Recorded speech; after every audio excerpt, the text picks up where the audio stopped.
조합제TV 시청자 여러분 안녕하십니까. 2021년 5월 7일 오후 6시입니다. 오늘 오후 서울 시내가 이 미세먼지 황사로 자욱합니다.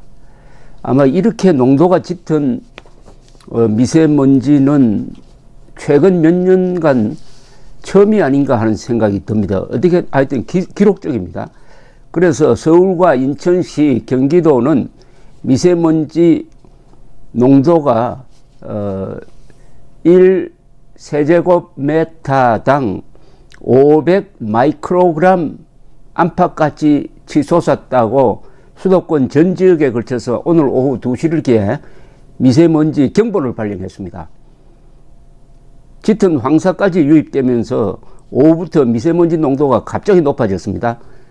특히 수도권에서는 미세먼지 중에서 더 작은 거 초미세먼지죠. 초미세먼지 농도가 100 마이크로그램, 그러니까 1세제곱미터당 100 마이크로그램을 넘어서면서 초미세먼지 주의보가 동시에 발령되었습니다.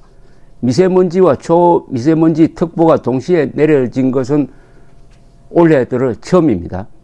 기상청은 고비 사막에서 발생한 황사가 계속 유입되면서 주일과 휴일 오전까지 공기가 무척 답답하겠다며 주의를 당부했습니다.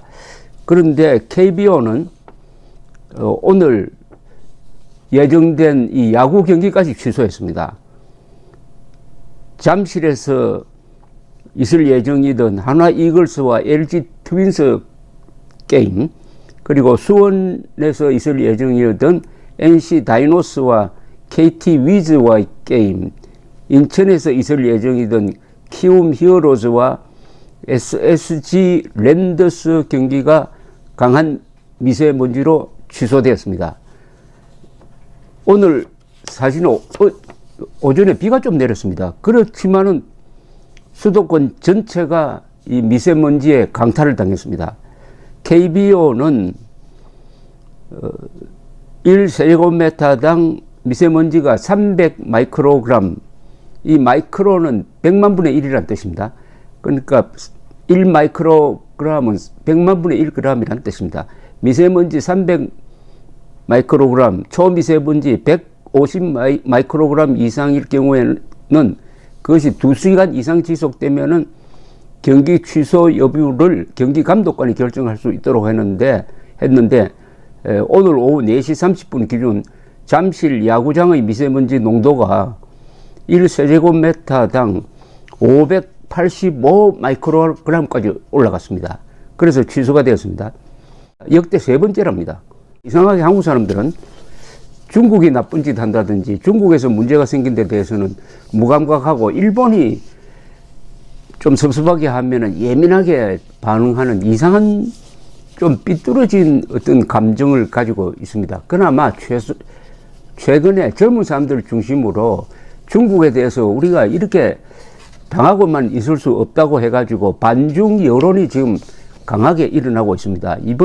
오늘 이 미세먼지 황사, 초미세먼지까지 포함한 이 사태에 대해서 이게 반중 여론이 더 악화될 것으로 지금 보입니다. 왜냐하면은 이 황사는 주로 내몽고 지방에서 일어나는 일종의 자연현상입니다. 그렇더라도 이 미세먼지는, 중국에서 오는 미세먼지는 중국의 거대한 공단에서 발생하는 게 대부분입니다. 그게 주로 또 중국의 동해안 쪽에 이 공단이 집중 배치되어 가지고 비행기를 타고 예컨대 유럽을 갈 때 이 서해를 지나서 중국 연안 쪽으로 들어오면은 벌써 부연 게 눈에 보이지 않습니까? 그래도 우리 정부가 여기에 대해서 거의 아무런 불평을 하지 않습니다. 중국에 대해서 문제 해결을 촉구했다는 이야기가 의미 있게 들린 적이 한 번도 없습니다. 그런데 중국은 한국이 핵미사일로부터 우리 생명재산 자유를 지키기 위해서 미국이 자기 돈 들여와가지고 사드 배치한다고 한국에 터집을 잡아가지고 온갖 압박을 넣고 있습니다. 이런 불평등이 세계에 어디 있습니까?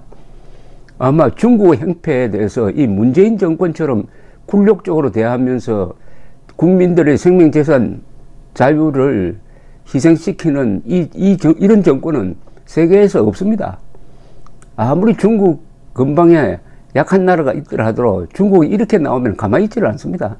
베트남 같은 나라는 중국이 건드리기만 하면은 일점 불사하겠다는 태도로 딱 버티고 있는데, 이 문재인 정권은 한미동맹이 있는데도 불구하고 또 한미일 동맹이 있는데도 불구하고 왜 중국에 대해서 이렇게 굴욕적인지, 이 미세먼지 사태가 나면은 우라통이 터지지 않습니까?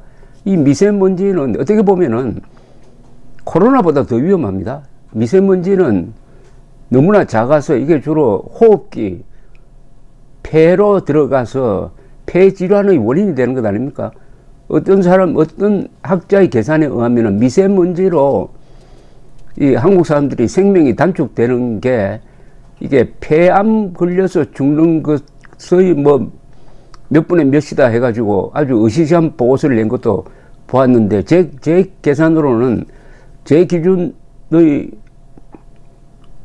비교를 한다면은 이 코로나로 죽는 사람보다 미세먼지로 죽는 사람이 더 많습니다. 물론 현재로는 독감으로 죽는 사람이 코로나 죽는 사람보다 더 많아요. 독감은 연간 한 2,000명, 3,000명이 죽는데, 아직 코로나 확진자는 많지만은 코로나 사망자는 2,000명을 넘지 않은 상태입니다. 그렇다면은 이 미세먼지가 한국인들에게 가장 큰 현존하는 명백한 생명에 대한 위협입니다. 그런데 문재인 뭐 하고 있습니까, 지금? 시진핑에게 전화해야 되는 것 아닙니까? 시진핑에게 전화해가지고 당신들 그 관리들 여기 한번 보내보라고 하면서 우리 국민 입장에서 화를 내야 될 텐데 계속 시진핑에게 아부하고 있습니다. 시진핑의 공산당, 올해가 공산당 창립 100주년 행사인데 그 공산당 100주년을 축하하는 전화까지 했다니 참 기가 막힙니다. 중국 공산당이 중국을 통일한 이후에 한국에 끼친 가장 큰 죄악은 1950년 6.25 때 우리가 북진해가지고 통일을 눈앞에 두고 있을 때 중공군을 보내가지고 통일을 좌절시키고 일사후퇴를 만들어내고 이산가족을 만들어낸 그 중국 공산당, 만악의 근원인 중국 공산당 창건 100주년 기념을 축하할 시간이 있으면은 미세먼지 문제에 대해서는 화를 내야 될 것 아니겠습니까? 우리 국민들이 화를 내는 수밖에 없습니다. 문재인이 시진핑에게 화를 내지 않으니까 우리 국민들이 문재인과 시진핑에게 화를 내고, 그 화를 내년 3월 9일 투표로서 표현을 해서 제가 주창하는 바 쓰레기 대청소의 날로 삼아야 할 것이란 다짐을 다시 한번 하게 만듭니다. 감사합니다.